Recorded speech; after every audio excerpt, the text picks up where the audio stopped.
Now it's time to do the rear lights. If you grab your paper that we send, that's the best thing to go by.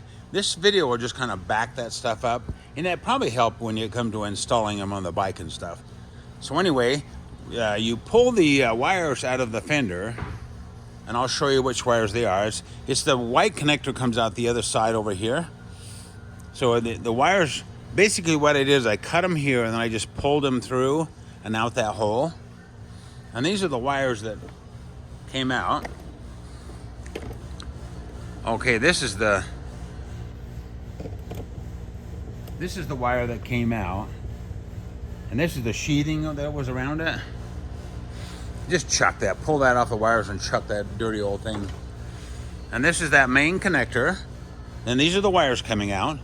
Now, if you follow the instructions step by step, then you should be able to figure all this out and put all these connectors on. Take your time because it's really important to get all this stuff correct. Make sure your little crimps are really nice and solid. Make sure your heat shrink goes on well. One thing I always watch is you want to, if you do a butt splice, heat shrink it before you put the connectors on. Otherwise, you can't get the heat shrink over it. So if you follow it step by step in the instructions, it should come out really well.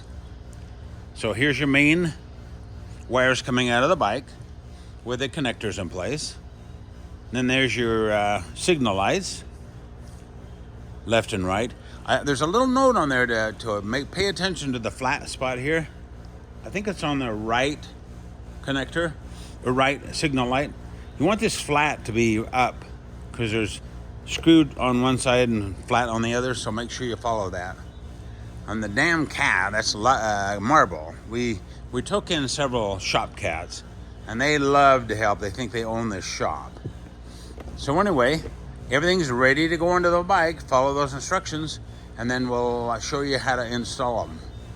Let's start with a right signal light. Okay, so what you do, you just take the nut and screw it off. Push the sheathing down a little bit. Put the lock washer down like that. So you have the lock washer and the nut. Then you slide the wire through there like that. And then you tighten the nut up. Now when you tighten these on the bike, make sure you don't get too carried away on the torque on the nut, because these are hollow threads. So just tighten them up just where it gets this light won't rotate. If you tighten them too tight, you'll break that stem off. So there's the right one. And then do the same on the left side. Okay, it's time to put the tail light on and the license plate and all that. Real simple. There's what it looks like. This is the vertical. The horizontal mounts the same. It just comes out a little further. Okay, show you the top side here. Oh, make sure you get the dual light to the top, dual lamp at the top and the light on the bottom. And then the way it mounts is you've got the tail light. Then it's sandwiched in between the thick bracket here and the tail light is the license plate bracket. So it goes in between. And then there's the screws. Now you'll notice that this mounting screw, I have the ground wire attached to it. That's really important because in order for this light to get grounded, it has to make contact with that screw. And then of course tighten this one up. So tighten them both up. And then I've wire tied the wires here. There's 2 holes for that. You'll notice the sheathing comes right here. That kind of protects it from that bend. And then as you go back, I've wire tied it here and here. The wire on this side just looks a lot cleaner that way. Kind of guides it up there. And then I'll show you how we route the wires for the signal lights. Okay, you want to make the sharp a bend as you can. Oh, put that tubing over the end of the screws, the threads. That way it looks really clean there, and you don't see those screw threads. I'll zoom in on it for you. That's how it looks. Looks a little cleaner, protects the bend. And then you want those bends to be as sharp as possible. So you want that to bend as sharp as you can over here. And the way I did that is I wire tied the wires here to hold them tight so they don't loop around here really badly. So put a wire tie around the frame there. And then I also put a wire tie around the frame over here to hold this one so it doesn't loop too bad.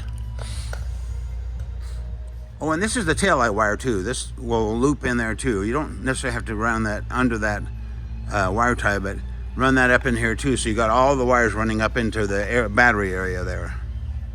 Okay, now we need to hook these wires into the connectors here. Okay, what you do is you take the black 3-way connector and you plug the black wires into it. I'll pan in on that. So there'll be 3 black wires plugged into the 3-way connector, and there's 3 of those. Do those first.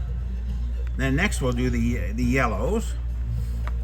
So do the yellows next.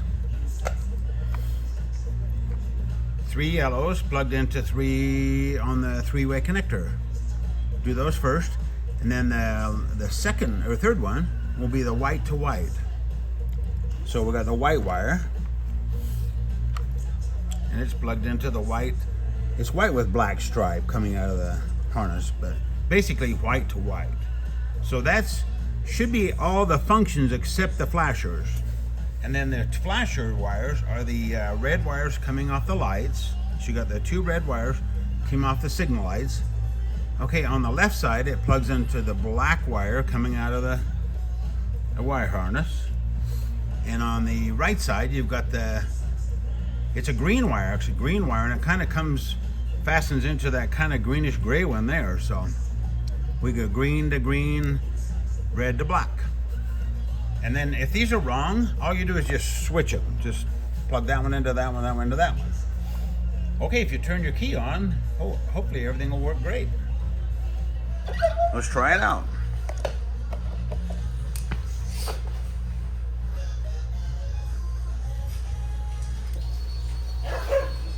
Okay.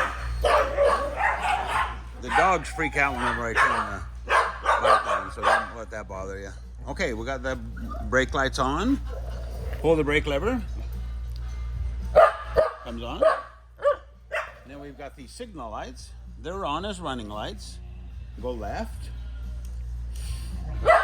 and right. Okay, everything works. You'll notice these flash fast right now. That's because they don't have the front lights hooked up yet. When I get the front lights hooked up, those will flash at a normal rate. Okay, let's go ahead and make sure everything's plugged in all the way. So you plug those connectors in really nice and tight, because real tight. You don't want them to pull out. And we'll go ahead and kind of tidy that up under there. Okay, now there's a million ways to do that, but what I did, I just used a couple of wire ties. I mainly wanted to keep this main connector kind of forward so it doesn't get rub on the pan when you put the C-pan on. And then I just put a wire tie around there to kind of hold those wires down. The main thing you want to watch for is you got your 2 prongs that go in here for your C-pan. Make sure the wires aren't in the way of that, so when you push that in there, it won't catch a wire. And that's about it. Gosh, double check everything, and everything should work.